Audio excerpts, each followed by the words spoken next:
Amén. Dios les bendiga, hermanos, en esta hermosa noche. Estamos acá junto al hermano pastor para meditar la palabra de Dios para el servicio de los más grandes, que son los caballeros. Les doy la bienvenida a través de este medio.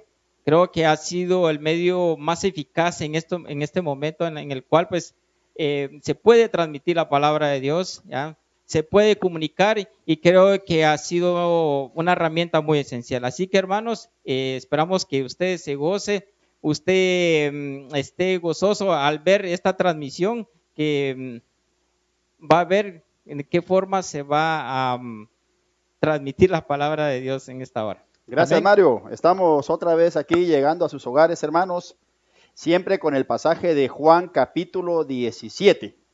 En esta ocasión vamos a analizar los versículos 15 y después vamos a ver el 11 de Mario. 15 y 11. Vamos Amén. a ver primero el 15 y después el 11. Vamos a pedirle a Mario Culajay entonces que nos lea el versículo 15 de Juan 17. Por favor, Mario. Tal vez antes de leer la palabra, ¿sí? ¿Sí? ¿Qué tal si oramos? Pues oremos, Mario. Amén. ¿Ya? Ahí, con sus ojos cerrados, con su cabeza inclinada, como usted quiera, hermano. Vamos a orar en esta oportunidad. Amante Padre que estás en gloria. Te adoramos, Señor. En esta oportunidad, Dios mío, adoramos, exaltamos tu nombre a través, Señor, de nuestros labios, de nuestra boca, a través de nuestra garganta. Los instrumentos, Señor, que tú nos has dado, Señor, para glorificarte a ti. Estamos dando gracias, Padre, por la oportunidad de poder estar acá, Señor, para poder meditar tu palabra, Señor, para poderla transmitir, Señor, a aquellos, Señor, que van a escucharla, Señor, van a verla, Señor. Por favor, te suplico que tú te sigas glorificando y te glorifiques, Señor, en este momento, Señor, a través de tu palabra. Te lo pido, Padre, en el nombre de Jesús. Amén. Amén. Gracias, Mario. Entonces tenemos la lectura de la Biblia, Juan 17, 15. Recuerda, Mario, que la semana pasada hablábamos un poco sobre ellos no son del mundo. Le explicamos que mundo es un término juánico o juanino, que no es el cosmos, no es el mundo en el que vivimos físicamente, sino que se refiere a un sistema de valores que se opone a la voluntad de Dios. ¿Se recuerda de que decíamos la semana pasada eso, Mario? Sí, claro, claro, sí, me recuerdo que la palabra de Dios a través de las palabras de Jesucristo nos daba a entender de que él oraba por sus discípulos, ¿va? Para que Así los es. guardara, ¿va? Sí, del mar y quizás no estuvieran ellos en un lugar solo enfrascados, escondidos, ¿va? Y eso es lo que vamos a hablar hoy Amén, precisamente, ¿verdad? ¿Verdad? amén. Así que hoy vamos a platicar qué piensa Jesús sobre el desempeño que el discípulo debe tener en este mundo, Mario. Para eso vamos a tener entonces la lectura. Amén. La palabra de Dios dice así, Juan capítulo 17, versículo 15. No ruego que los quites del mundo, sino que los guardes del mal. Ahí estamos, Amén. Mario. Si se da cuenta, Jesús nunca pidió que los discípulos fueran quitados de este mundo lleno de tentaciones, de problemas, de peligros, de persecución. A Jesús nunca le ha gustado la posibilidad de un cristianismo escapista. ¿Ha oído eso del escapismo, Mario? De aquellos que los ponen con chaleco de fuerza, les ponen candado y ellos en unos minutos tienen que zafarse de los chalecos de fuerza, quitarse los candados y liberarse. A eso se llama escapismo. El escapismo es aquella idea de escapar de algo, huir de algo, ¿no? ¿Qué fue lo que le pasó a la iglesia a los 80, Mario? Como el Señor viene, entonces muchos ya no quisieron estudiar. Los patólogos decían, ¿para qué voy a estudiar? Todos, Cristo ya viene. Los patólogos ya no sacaron sus carreras, muchos ya tal vez no siguieron la universidad, algunos no quisieron comprar casa y demás, porque Cristo viene. Otros personas que sufrían decían, pues yo estoy con un mal trabajo y no estoy feliz donde vivo, pero de todos modos el Señor ya viene. Y era una forma como de escapar de su realidad.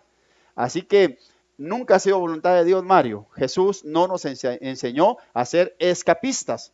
No se trata de huir del mundo, se trata de vivir en medio del mundo, Mario, pero vivir como discípulos y como testigos de Jesucristo. Amén. No esa clase de cristianos, Mario, que se refugian en conventos o monasterios. Yo creo que a Jesús la idea de los monasterios y de los conventos, Mario, no le hubiera agradado. Fíjese, para la audiencia le queremos contar que esta semana estuvimos con Mario estudiando el tema de cómo comienzan los conventos cristianos, porque si usted recuerda en la lectura, Mario, antes de los conventos o antes de los monasterios cristianos, ya existían en el desierto otros monasterios de otras religiones. Allá por el año, ¿se recuerda? Por el año 350, 35, algo así. 335, por ahí, algunos hombres huyen al desierto. Quisiera contarle a los hermanos un poquito de cómo comienzan los monasterios cristianos allá por el 335. ¿Qué es lo que querían los hermanos cuando se fueron al desierto o a lugares solitarios? Bueno, se considera o se cree, ¿ya?, que algunas personas huían a partes más lejanas. Solitarias, ¿verdad? Sí, solitarias. En aquel entonces creo que, si hablamos en esa área, pues yo creo que existían más desiertos, ¿va? Entonces buscaban esas áreas solitarias primero, creo que una de las causas también era porque había mucha persecución, ¿sí? ¿Ah? Entonces algunos que quizás decían, bueno, no queremos ser perseguidos por lo que estaba aconteciendo en aquel entonces algunos tomaban la decisión de salirse y buscar lugares más silenciosos, más seguros, y uno de ellos era el desierto, ¿va? Sabemos que en el desierto casi nadie le gusta andar porque sabemos que son tierras muy lejanas, ¿ya? Y que a veces no hay una dirección, ¿ya? No hay una carretera en donde lo pueda guiar a uno y decir, bueno, voy a entrar por aquí y voy a salir por el otro lado.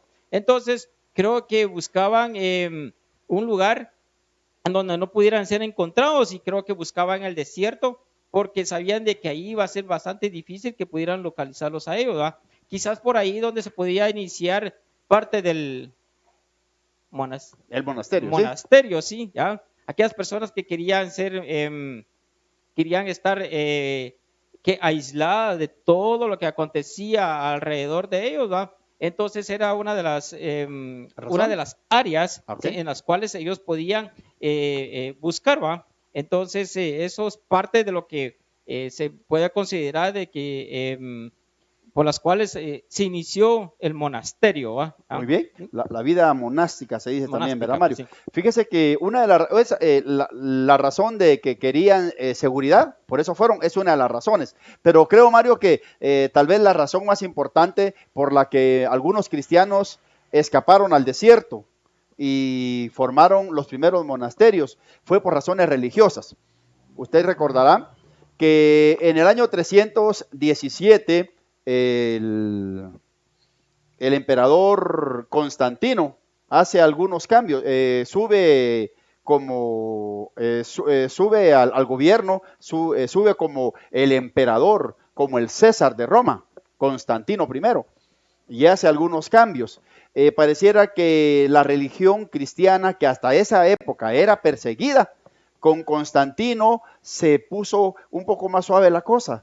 La persecución cesó, la gente, en lugar de tener problemas por ser cristiana, ahora más bien tenían buenos contactos en el gobierno, si es que eran cristianos.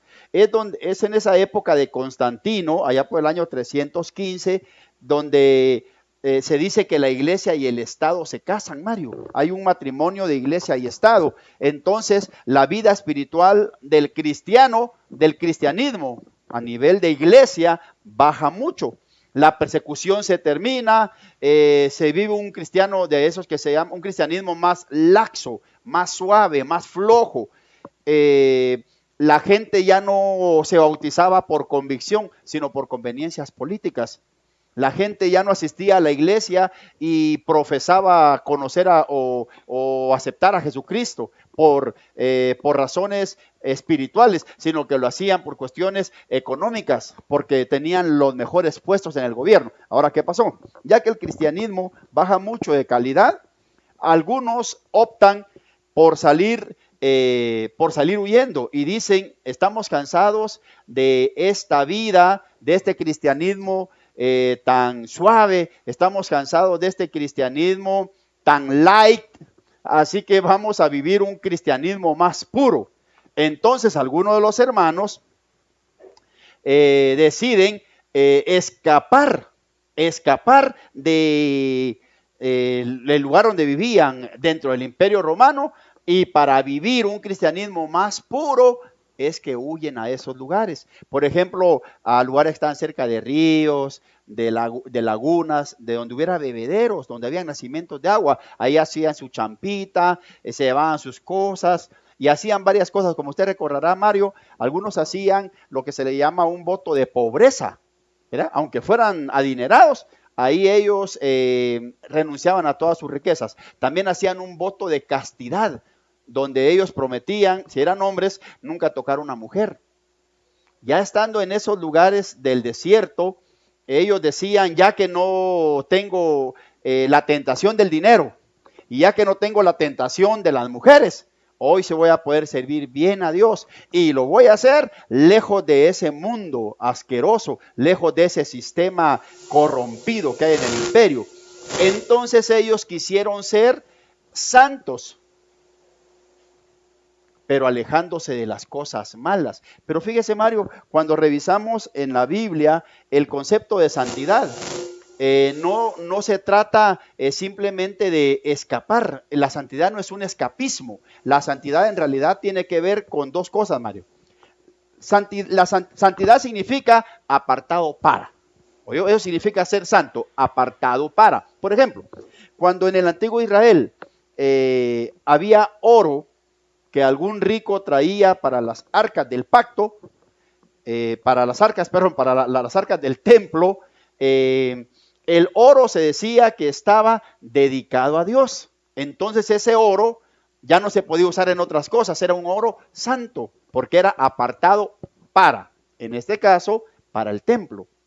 Cuando un niño era llevado, como Samuelito, era llevado al templo, entonces él ya nunca iba a ser un hombre común y corriente allá afuera. Él iba a ser un dedicado, él iba a ser un santo, porque santo significa dedicado para o apartado para. Ahora bien, la santificación, Mario, tiene dos facetas. No es solamente separado para y dedicado para, sino es consagrado a. O sea, no se trata solamente de escapar, sino que se trata de hacer una función. Por tanto, los monjes del desierto estaban equivocados, Mario.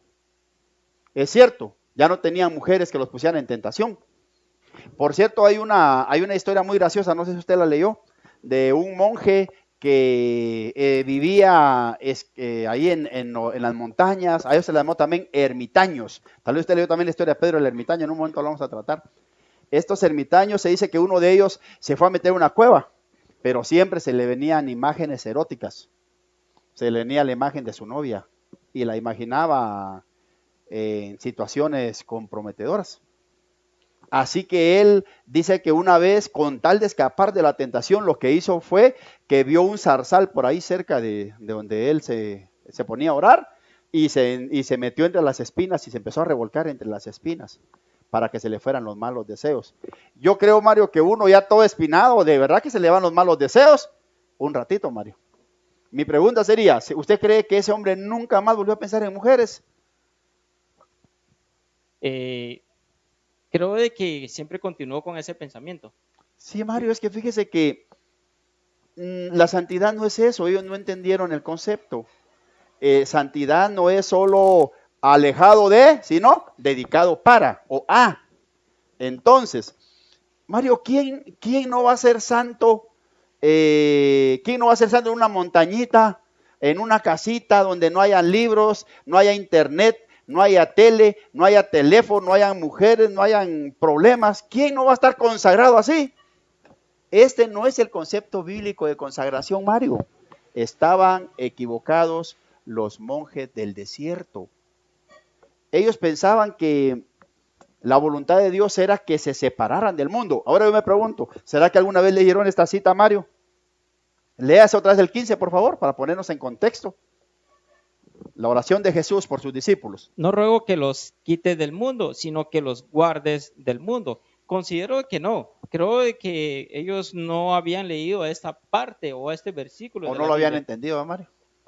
Quizás sí, no lo habían entendido porque Jesús es muy específico acá. Sí, ¿ya? Él ora y claro. ruega y intercede por sus discípulos, ¿va? Sí, Para sí. que Dios los ayude, ¿ya? ¿Sí? A guardarlos de todo mal. Sí, Pero sí. no dice Jesús que los quite de esa área, ¿ya? Que los aleje, ¿ya? Que los vaya a meter a una área que no los puedan encontrar, ¿no? Sino que dice que los proteja, ¿va? Eso significa que ellos sí tenían que estar en esa área, ¿ya? No Así es. podían salirse de la comunidad, del pueblo, ¿va? Entonces, porque sabía de que iban a encontrar el desafío original ahí, ¿va?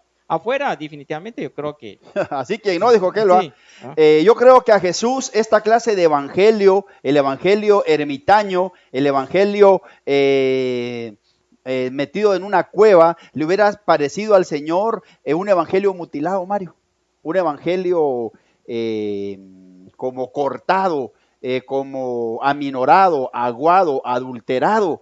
Porque realmente la misión del discípulo es vivir dentro de los del mundo, Mario. Nuestra misión es caminar, hermanos, caminar en medio de este mundo. Imagínense, a nuestro Señor Jesucristo es un gran ejemplo de eso, Mario. Nuestro Señor Jesucristo, hasta antes de empezar su ministerio público, que lo empezó a los 30 años, se dice que los niños judíos empezaron a trabajar desde muy pequeñitos, Mario. Desde los 7 años, se iban con el papá más o menos, desde los 7 años. Andaban con el papá, aprendían el trabajo del papá. Se cree que Jesús trabajaba en el ramo de la construcción, ¿verdad, Mario? Como hemos platicado varias veces. Claro que sí, sí. ¿Y usted cree que trabajaba solo entre judíos piadosos?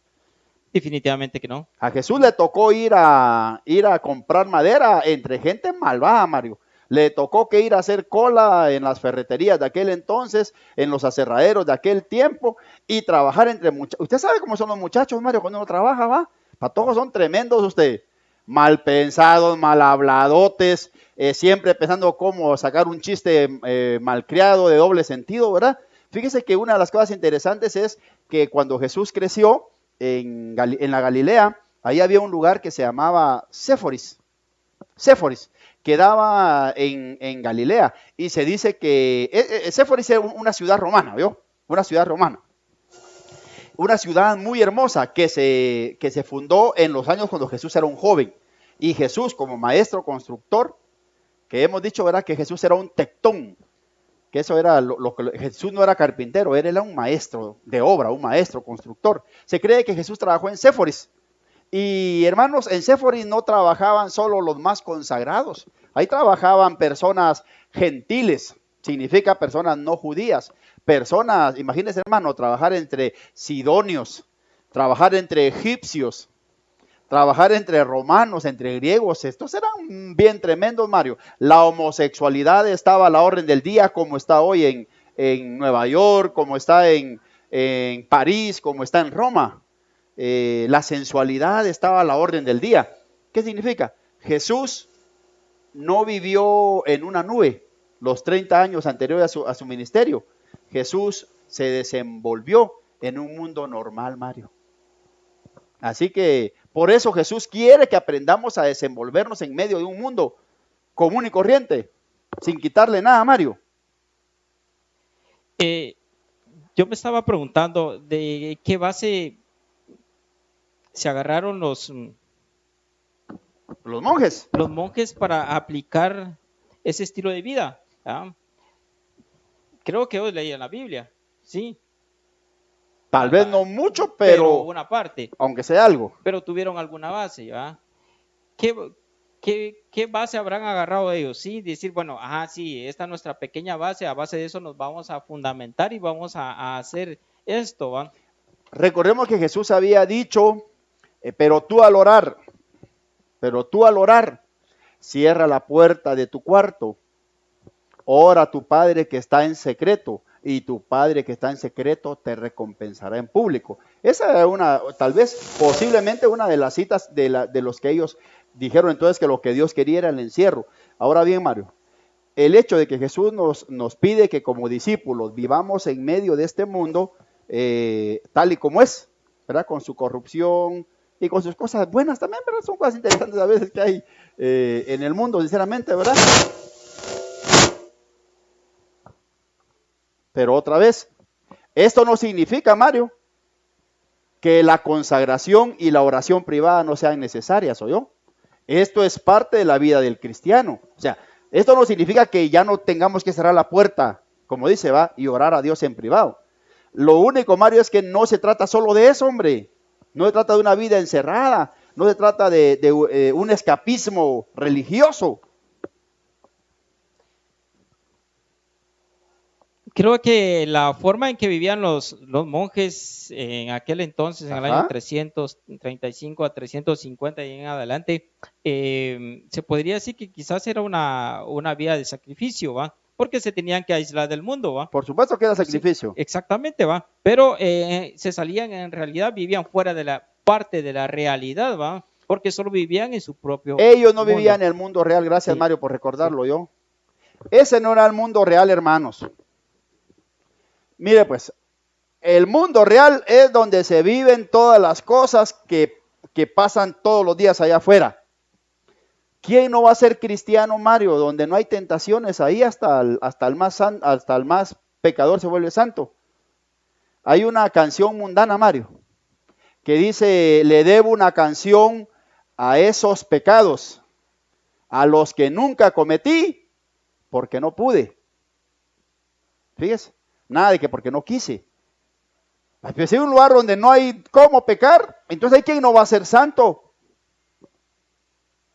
Santo es aquel que le toca trabajar en un casino de Las Vegas, por ejemplo, ¿ah? Y al haber ser cristiano.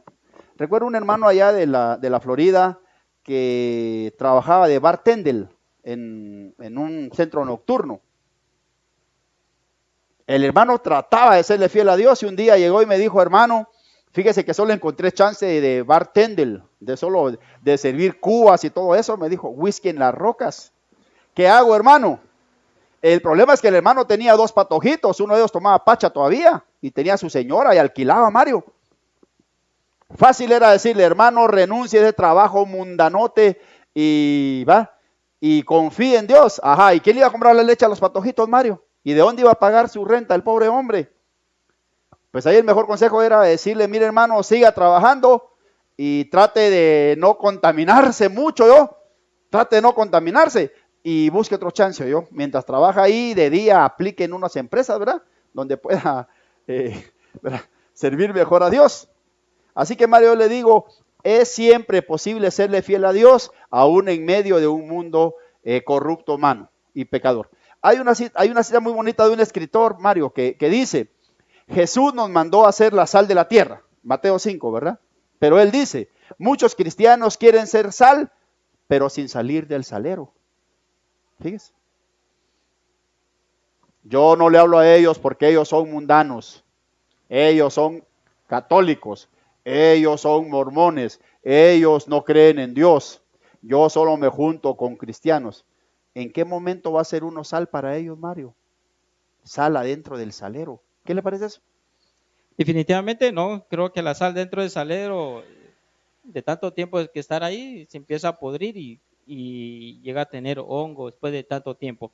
Esto me viene a mí a la mente la historia bíblica de José. Okay. ¿Sí? El cual fue, ustedes ya todos lo saben, fue vendido, pero él aún así se mantuvo íntegro, ¿ya? En otra ciudad donde había culturas distintas, dioses y tantas fiestas paganas, pero aún así José se mantuvo fiel y en integridad, ¿ya? Ante Dios, ¿ya? José no lo tal vez lo sacaron de su área, de su parentela, pero aún así él estuvo dentro del mundo y se mantuvo fiel ante Dios, ¿va? Ok. Las 2 figuras, Mario, de el Sermón del Monte. Vosotros sois la luz del mundo. Y después vosotros sois la sal de la tierra. Fíjese que las 2 figuras, tanto la luz como la sal, las 2 nos hablan de influencia. Influencia. en un cuarto muy oscuro, la luz puede ser muy pequeñita, un fosforito encendido. ¿Para dónde miran todos cuando se va la luz? Bueno, ahora todos prenden su teléfono, ¿va? Pero pónganle que nadie tenga un teléfono ahí y alguien tiene una carterita de cerillos y prende un fosforito. ¿Para dónde miran todos? Hacia la luz. Para donde está la luz, por pequeña que sea. ¿Y qué sirve que haya una gran cena, una gran comida, si no hay un poquito de sal para sazonar? La luz y la sal de que Jesús habló en el Sermón del Monte nos hablan de influencia. ¿Qué significa, Mario? Nosotros como cristianos somos llamados a influenciar al mundo, a influenciarlo desde el lugar donde nos desenvolvemos. El oficinista debe influenciar a sus compañeros oficinistas, el vendedor a sus compañeros vendedores, el comerciante a sus compañeros, ¿verdad? El trabajador en su ferretería, el chofer. Por cierto, bueno, no hay camionetas, ¿verdad? Pero no sé qué me dio un par de veces ver camionetas donde el ayudante era amable, usted, el brocha, amable. Pasen adelante, gracias, por favor, córranse. Y el chofer no alegaba con nadie. Y después vi que pusieron coritos. Fíjese, un mundo difícil, Mario. Imagínese ser chofer de bus urbano siendo evangélico, eso es difícil, Mario. Un taxista evangélico, difícil, Mario, ¿verdad? Un vendedor de mercado evangélico, eso es difícil, pero eso es lo que Dios quiere, que influenciemos al mundo desde los lugares donde estamos. Le pregunto, ¿a quién influenciaban los monjes del desierto, Mario? A las tortugas, a los conejos. Definitivamente yo creo que a ninguno, ¿va? Porque solamente ellos estaban ahí y quizás entre ellos mismos se influenciaban, pero no había sentido. ¿Ah? Mano, yo no quiero que usted me influencie, si yo estoy influenciado por Cristo, usted no quiere que yo lo influencie. Allá afuera es donde se necesita que influenciemos, ¿verdad? Y ese es el problema de la iglesia, Mario. Nos encanta. Por eso fíjense, hermanos, que nos están viendo en esta hora de la noche. Mario, esta crisis que estamos pasando a nivel mundial, estos momentos de encierro y de aislamiento social, como se le ha llamado, ha retado a la iglesia, porque la iglesia estaba acostumbrada a reunirse, estaba acostumbrada a vivir su cristianismo en medio de cuatro paredes. Estaban acostumbradas a que el pastor era el que les dirigía la oración y el que les hablaba, y a que alguien más les leía la Biblia, y al que alguien más cantaba, y algunos solo llegaban al culto a sentarse, ni cantaban, ni oraban, ni ponían atención. Pero esta forma de vida que estamos experimentando en estos días, Mario, nos está retando a llevar un cristianismo personal, a llevar un cristianismo en el que yo ya no dependo de nadie para orar. Ahora yo oro solo en mi casa. Ahora yo leo la Biblia en mi casa. Ahora yo canto, porque ahora ya no hay quien me dirija en alabanza. Ahora no hay quien me esté diciendo, hermano, levante la mano, hermano, aplauda, dele un chiflido a Cristo, dele palmas al Rey. Ahora yo lo tengo que hacer en mi soledad, Mario. ¿Ah? Si voy a aplaudir solo. Si voy a cantar, si voy a decir aleluya, lo voy a decir solo en mis devocionales diarios. Fíjese, Mario. Otra vez. ¿Quién no es cristiano alejado de la tentación? Jesús no quiere entonces que abandonemos el mundo. Jesús quiere que lo conquistemos para Él. Amén. Sí, la escritura de Efesios dice, levántate, tú que duermes, tú que estás entre los muertos. ¿Qué nos da a entender esto? ¿Va? Llega un momento donde nos acomodamos como cristianos, decimos, bueno, estamos bien. ¿Sí? ¿Ya? ¿Por qué? Porque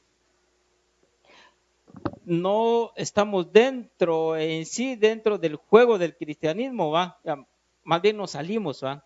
Entonces, ¿cuál es la verdadera realidad, va? Estar dentro del mundo y afrontarnos a toda la realidad que tenemos a nuestro alrededor. Y para eso tal vez nos va a ayudar la segunda parte del versículo 15, Mario. Léase la parte B del 15 porque tenemos ya solo 5 minutos para terminar el comentario de esta noche, Mario. La segunda parte dice, sino que los guardes del mal. La primera dice, no te pido que los quites del mundo. Correcto. La segunda parte, sino que los guardes del mal. Ah, bueno. ¿Y a qué mal se refería eso? Ahí está el asunto. En ese momento. Mire, pues, la Biblia no es un libro teórico. De hecho, la Biblia no da definiciones, hermano. Dese cuenta de eso. Dese cuenta de eso, hermano, allá en casa. En el mundo antiguo, ese me sale el francés, hermano. En el mundo antiguo, los que daban definiciones eran los griegos. Los griegos definían. Usted sabía, hermano, que los hebreos no daban definiciones. Los hebreos daban ejemplos. Por eso Jesús decía, el reino de los cielos es ¿cómo? ¿Con qué compararé el reino de los cielos? Los hebreos no daban definiciones, daban ejemplos. La Biblia no es un libro teórico. La Biblia no le explica qué es el mal. La Biblia le dice cómo opera el mal. La Biblia no le detalla de una manera muy clara el origen del mal, pero da por hecho que el mal existe. El mal, el maligno, el diablo, el tentador, es una realidad teológica, aunque no está plenamente descrita. No dice, el diablo empezó de tal forma, el mal inició de esta forma. Claro, en el capítulo 3 de Génesis nos dice cómo es que nuestros primeros padres, cayeron en la tentación, ¿verdad? Y cómo se alejaron de Dios. Pero no nos dicen de dónde salió el mal. El origen del mal es todavía, en cierta forma, es un secreto teológico, es un misterio. Se ha dicho mucho sobre el origen del mal. Ahora bien, lo que sí nos da la Biblia es ánimo y confianza de que Dios está vigilando nuestras vidas como un centinela, como un soldado, para mantenernos a salvo. ¿Recuerda aquella cita, Mario? Cuando Jesús le dijo a Pedro que lo iba a negar. ¿Recuerda, va? Que Pedro le dijo, aunque otros se escandalicen, yo no me escandalizaré. Todo eso, ¿no? Pero eso está ya por Mateo 17, después de la confesión de Pedro en el 16. Jesús le dice algo terrible a Pedro. Pedro, le dice Simón, Simón, Satanás os ha pedido para zarandearos como a trigo. Mano Mario, Jesús le estaba diciendo a Pedro, Satanás te pidió para tentarte. Eso es lo que le estaba diciendo. ¿Ahora qué? Mire pues, para aquellos que piensan que el cristiano debe vivir alejado de toda tentación, para aquellos que piensan que la voluntad de Dios es que nos metamos en las cuatro paredes, que vivamos como ermitaños, ¿cómo explicarían este pasaje? Jesús no le dijo, Simón, Simón, Satanás te ha pedido para zarandearte como a trigo, pero yo no lo voy a permitir. No dice eso, Mario. ¿Sabe qué dice? Satanás os ha pedido para zarandearos como trigo, pero yo oraré por ti para que tu fe no falte. Como quien dice, Satanás te pidió, ¿y sabes qué, Pedro? Yo le voy a permitir que te tiente. Eso sí, voy a estar orando para que tu fe no falte en medio de esa tentación. Ay, Mario, el Señor sabe que la tentación es como una escuela para nosotros. La tentación no va a ser quitada, Mario, de nosotros mientras vivamos en este mundo. La tentación es como esa parte de Dios que quiere ilustrarnos, que quiere enseñarnos cómo ser cristianos más fuertes. Alguien le pidió a Dios, Padre, dame paciencia. Y el problema es que Dios, para darle paciencia a alguien, lo que le debe mandar es pruebas, Mario. Porque la prueba produce paciencia. Señor, quiero paciencia. No le va a mandar Dios un paquete, marca ACME de paciencia. Señor, quiero fe. Está bien, pues te mando tentación. Es esa forma, Mario, en la que el Señor nos entrena para fortalecer nuestra vida. Nunca seremos quitados de la tentación, Mario. Bueno, hay dos malas noticias para terminar, ¿va? Esta noche. Una mala y una buena. La mala es que la tentación nunca va a ser quitada de nuestra vida, Mario, porque Jesús dijo, vamos a vivir en el mundo. No te pido que los quites del mundo, sino que los guardes del mal. La buena es que Jesús dijo, pero mientras yo estaré orando por ti, para que tu fe no falte. Así que Mario, aquí nada de que me voy a encerrar en mi castillito, me voy a encerrar en mi cuevita, me voy para mi montaña a serle fiel a Dios. Aquí dice Dios, se me va mañana para el chance y va con sus compañeros malhabladotes y malpensadotes y los influencia con el reino de los cielos. Esa es la diferencia en medio de este mundo torcido. Sí, ser influencia, Mario. En medio de este mundo corrupto, perverso. Así es. Sé la diferencia, ¿va? Definitivamente creo que tenemos que estar bien cimentados, porque si no estamos bien cimentados, vamos a ser como el tamo, ¿va? Así es. Vamos a ser arrebatados de un lado para otro, ¿va? Creo que el Señor Jesucristo nos alienta cuando dice que Él estará rogando y orando por nosotros, ¿verdad? Eso significa que nunca nos va a dejar solos. Así es, a pesar de las circunstancias, yo lo he vivido, a pesar de mis circunstancias difíciles que cada ser humano tiene. A veces uno considera, bueno, Dios ya me dejó, pero no es así, ¿ya? En medio de nuestro dolor, en medio de la crisis, en medio de la tentación, siempre el Señor está diciendo, hey, no estás solo, tú estás aquí, yo estoy contigo, ¿sí? Aunque tal vez no lo veamos físicamente, pero el Señor está ahí, guardándonos y librándonos de todo mal, ¿sí? Así es, Mario. Entonces, eso nos enseña que a través esta palabra de que no podemos aislarnos, queridos hermanos, siempre tenemos que estar dentro de este mundo, ¿ya? Pero haciendo la diferencia con nuestro testimonio, ¿ya? Con nuestra forma de actuar y ser la luz y la sal, como dice la palabra de Dios. Creo que en esta noche. Gracias, Mario. Amén. Gracias. Entonces, hermano, no vamos a vivir en una burbuja, ¿oyó? Como el Padre me envió, así yo os envío. Esa es la voluntad de Dios, Mario. Y es así como debemos vivirla. Vamos a orar en esta noche, mis hermanos. Vamos a dejar para la otra semana el versículo 11, que sean uno, como tú y yo somos uno. Oramos. Padre, que estás en el cielo, te agradecemos por la oportunidad que nos das para dirigirnos a nuestros hermanos que están en casa,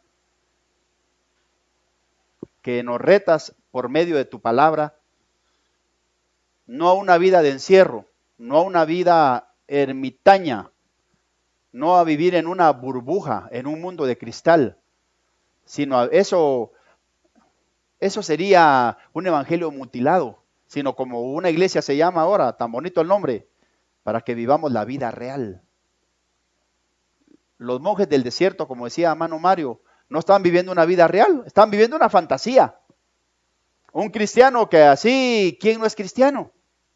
¿Quién no es cristiano sin internet? ¿Quién no es cristiano sin tentaciones? ¿Quién no es cristiano sin tele? ¿Quién no es cristiano sin teléfono inteligente? La voluntad de Dios es que vivamos en medio de un mundo corrupto y que seamos sal y luz, que seamos influencia para este mundo.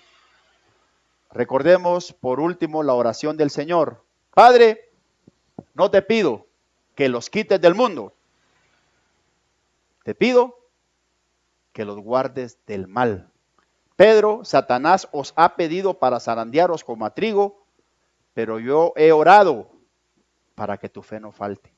Ayuda a mis hermanos que están siendo tentados de alguna manera y que han tratado o que han querido tal vez sucumbir ante la tentación o escapar de ella, a que entendamos que tú nos das la gracia suficiente para ser victoriosos en medio de las tentaciones de esta vida. Ayúdanos a hacer sal y luz, a hacer la influencia que este mundo necesita, Padre. Te lo pedimos para tu gloria y honra en el nombre de Jesús. Amén y amén. Gracias, Mario. Buenas noches. Hasta la próxima de la serie. Buenas noches, hermanos.